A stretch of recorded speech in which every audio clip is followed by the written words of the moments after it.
ومن سيئات أعمالنا من يهده الله فلا مضل له ومن يضلل فلا هادي له وأشهد أن لا إله إلا الله وحده لا شريك له وأشهد أن محمدا عبده ورسوله أما بعد فإن خير الحديث كتاب الله وخير الهدي هدي محمد صلى الله عليه وسلم وشر الأمور محدثاتها وكل محدثة بدعة وكل بدعة ضلالة وكل ضلالة في النار.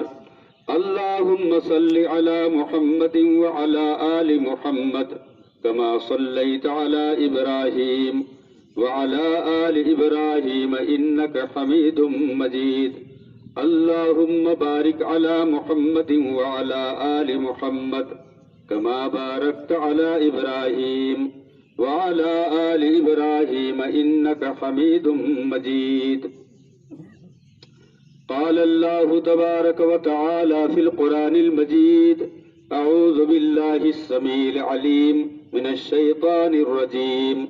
بسم الله الرحمن الرحيم.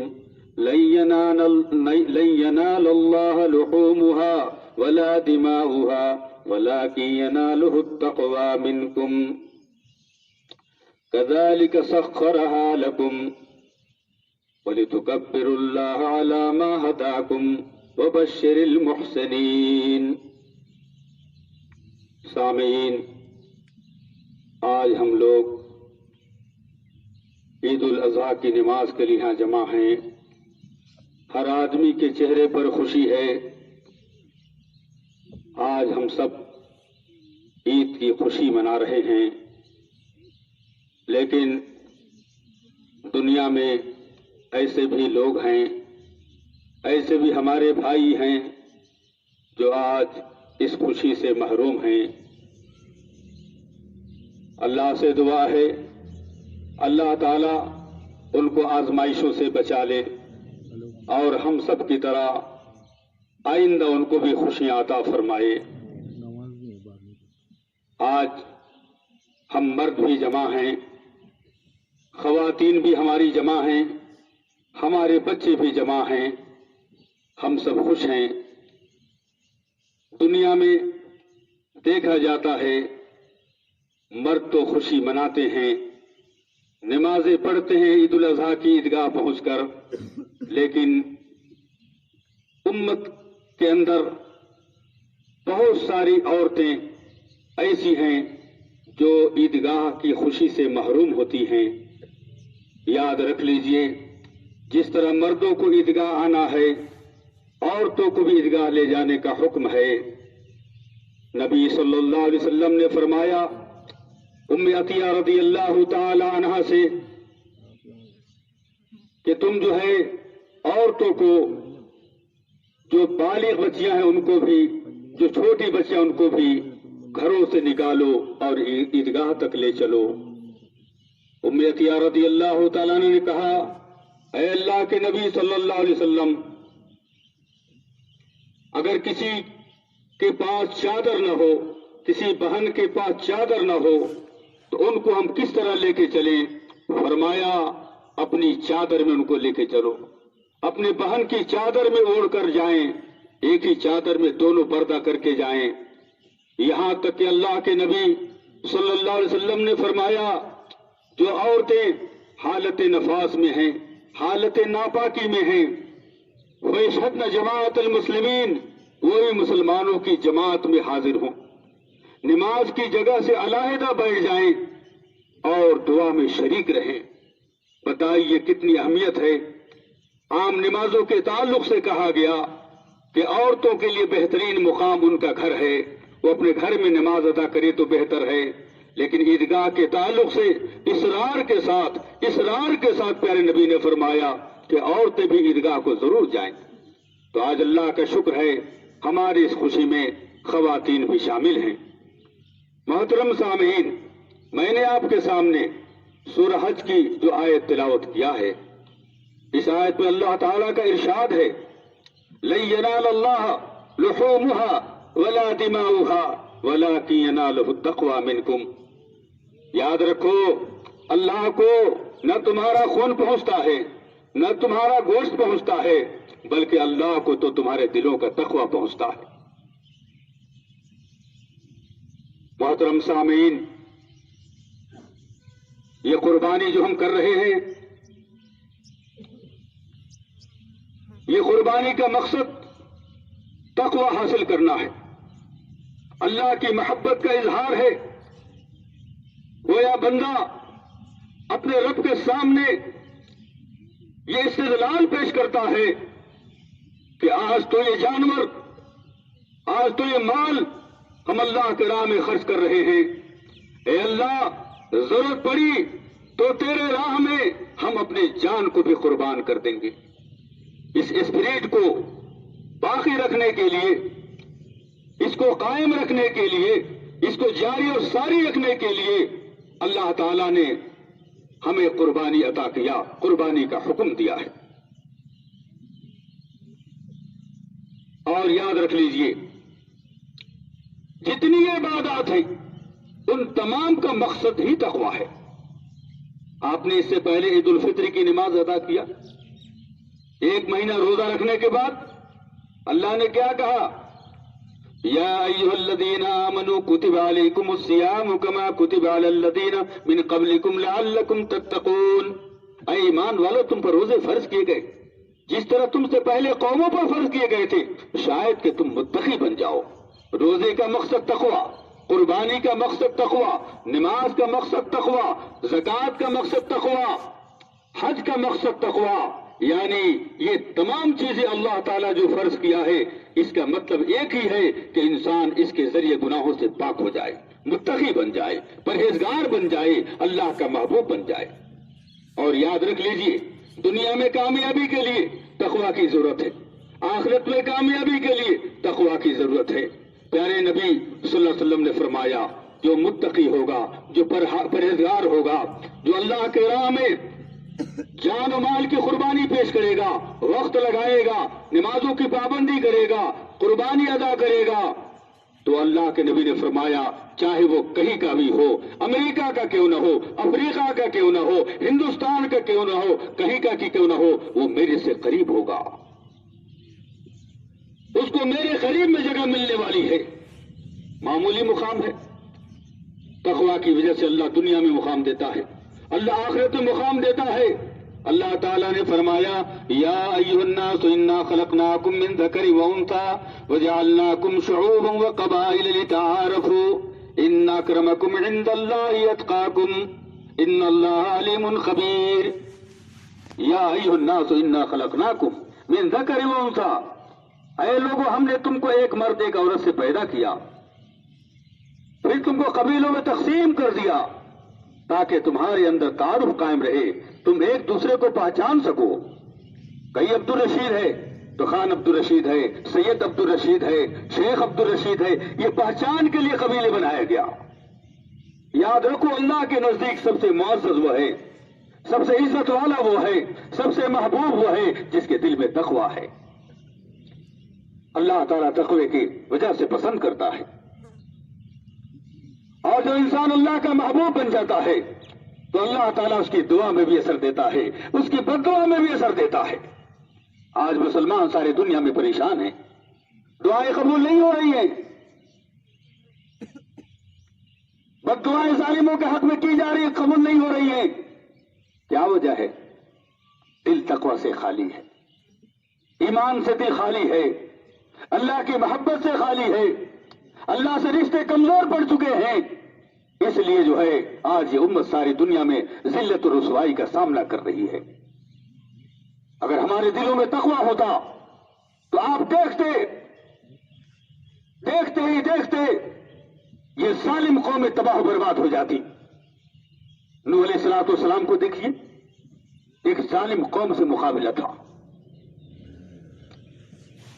سینکڑوں سال اس قوم کو اللہ کے دین کی طرف بلاتے ہیں، شرک سے روکتے ہیں، قوم نہیں مانتی، شرار کو اتر جاتی۔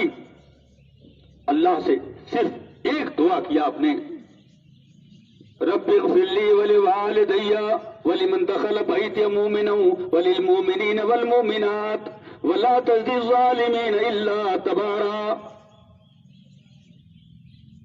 میرے رب مجھے معاف کر دے، میرے گھر میں جو لوگ پناہ لیے ان کو معاف کر دے، میرے والدین کو معاف کر دے، تمام مومنین کو معاف کر دے، اور ان ظالموں کی تباہی میں روز بروز اضافہ کر دے۔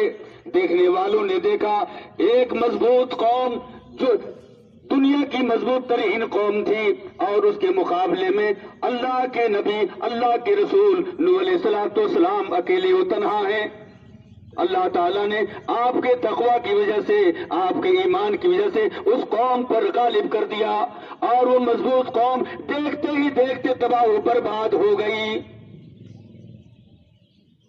اللہ کے نبی صلی اللہ علیہ وسلم اور صحابہ کرام کا بھی مقابلہ عرب کی مضبوط قوم سے تھا، لیکن صحابہ کرام سراپا تقوی کے مالک تھے، اور پیارے نبی صلی اللہ علیہ وسلم نے دنیا کے اندر تقوی کی تعلیم دی اور تقوی پر عمل کر کے بتایا، تو اللہ نے ہمارے نبی کو، صحابہ کو دیکھتے ہی دیکھتے دنیا پر غالب کر دیا، اور علم اسلام دیکھتے ہی دیکھتے عرب سے نکل کر افریقہ تک پھیل گیا۔ تو بھائیوں، دوستوں اور بزرگوں، تقوی کی ضرورت ہے، ہم سب کو تقوی کا خیال کرنا چاہیے۔ اس کی دنیا میں بھی اہمیت ہے، آخرت میں بھی اہمیت ہے۔ آخرت میں بھی اللہ کے نبی کی قربت حاصل ہوگی، اللہ کی قربت حاصل ہوگی، اور دنیا میں بھی جو ہے اللہ تعالیٰ آپ کو زندہ جاوید بنا دے گا۔ تقوی کسے کہتے ہیں؟ تقوی کہتے ہیں نیکیوں کو کثرت سے کیا جائے، نیک اعمال کثرت سے کیا جائے، اور برائیوں سے سختی کے ساتھ پرہیز کیا جائے، برائیوں میں خاص کر گناہ کبیرہ سے بچا جائے، جس کے تعلق سے حدیث کے اندر آتا ہے کہ اللہ تعالیٰ گناہ کبیرہ کو بغیر توبہ کے معاف نہیں کرے گا۔ اللہ نے فرمایا ان تجتنبوا کبائر ما تنہون عنہ نکفر عنکم سیئاتکم وندخلکم مدخلا کریما۔ اگر تم گناہ کبیرہ سے بچو جس سے تم کو روکا گیا ہے تو ہم تمہارے چھوٹے چھوٹے گناہوں کو معاف کر دیں گے اور تم کو عزت کے مقام جنت میں داخل کریں گے۔ گناہ کبیرہ میں کون کون سے ہیں؟ ماں باپ کی نافرمانی، یہ گناہ کبیرہ ہے۔ لوگ سوچتے ہیں یہ کون سا بڑا گناہ ہے؟ ارے جنہوں نے 25 سال تک پالا، تم کو جوان بنایا، اور شادی کے بعد تم ان کو بھلا دیتے ہو، یہ گناہ نہیں ہے، یہ بہت بڑا گناہ ہے۔ اللہ کے نبی صلی اللہ علیہ وسلم سے پوچھا گیا، اے اللہ کے نبی صلی اللہ علیہ وسلم، ہمارے ماں باپ کا ہم پر کیا حق ہے؟ ابن ماجہ کی حدیث ہے، پیارے نبی نے فرمایا ان کا حق یہ ہے وہ دونوں تمہارے لیے جنت بھی ہیں، وہ دونوں تمہارے لیے جہنم بھی ہیں۔ ان دونوں کی خدمت کر کے، ان کے حقوق کو ادا کر کے تم جنت میں بھی جا سکتے ہو، ان دونوں کو ناراض کر کے، ان کی نافرمانی کر کے تم جہنم میں بھی جا سکتے ہو، یہ تو ان کا حق ہے۔ قرآن کریم میں اللہ نے فرمایا وَوَصَّيْنَا الْإِنسَانَ بِوَالِدَيْهِ إِحْسَانًا حَمَلَتْهُ أُمُّهُ كُرْهًا وَوَضَعَتْهُ كُرْهًا وَحَمْلُهُ وَفِصَالُهُ 30 شهرًا۔ ہم نے انسان کو وصیت کر دیا ہے اپنے ماں باپ کے ساتھ بھلائی سے پیش آؤ۔ کیوں بھلائی کرو؟ اس لیے کہ اس کی ماں نے بڑی مشکل سے پیٹ میں رکھا، بڑی مشکل سے اس کو پیدا کیا، پیٹ سے لے کر دودھ پلانے کی مدت اللہ نے 30 مہینہ بیان کیا، 30 شهرًا۔ اللہ نے فرمایا ہے لوگوں اس لیے ان کے ساتھ بھلائی کرو، اس لیے کہ اس کی ماں نے بڑی مشکل سے پیٹ میں رکھا، بڑی مشکل سے پیدا کیا، کتنی تکلیف ان کو ہوتی ہے ان ایام میں، وہ اللہ ہی جانتا ہے، وہ ماں ہی جانتی ہے، کوئی نہیں سمجھ سکتا۔ اور ابراہیم علیہ السلام کی زندگی سے ایک بات ہمیں یہ بھی ملتی ہے کہ آپ اللہ کے نہایت ہی فرمانبردار، اور آپ کے بیٹے اللہ اور اپنے باپ کے نہایت ہی فرمانبردار، جب حکم دیتے ہیں، خواب سناتے ہیں، قرآن کہتا ہے فَلَمَّا بَلَغَ، کہ جب اسماعیل السلام بڑے ہوئے، کیا ہے تو فلما بلغ معه السعی، جب ان کے ساتھ چلنے کے قابل ہو گئے تو اس کے بعد ابراہیم علیہ السلام کو خواب ہوتا ہے کہ آپ اپنے بیٹے کو سنائیے، اس خواب کا تذکرہ کیجیے۔ آپ کہتے ہیں قال یا بنی لا فلما بلغ معه السعی قال یا بنی انی ارى في المنام انی اذبحك فانظر ماذا ترى قال یا ابت افعل ما تؤمر ستجدنی ان شاء اللہ من الصابرین۔ کہا میرے بیٹے، میں نے خواب میں دیکھا ہے کہ میں تم کو اللہ کے راہ میں ذبح کر رہا ہوں، تیرا کیا خیال ہے؟ اللہ اکبر، کیسا فرما بردار بیٹا۔ آج ایک بات نہیں سنتی اولاد آج کی۔ باپ دکان میں بیٹھا، باپ دکان میں اٹھا کے سامان دیتا ہے، بیٹا بیٹھ کے فون دیکھتا ہے۔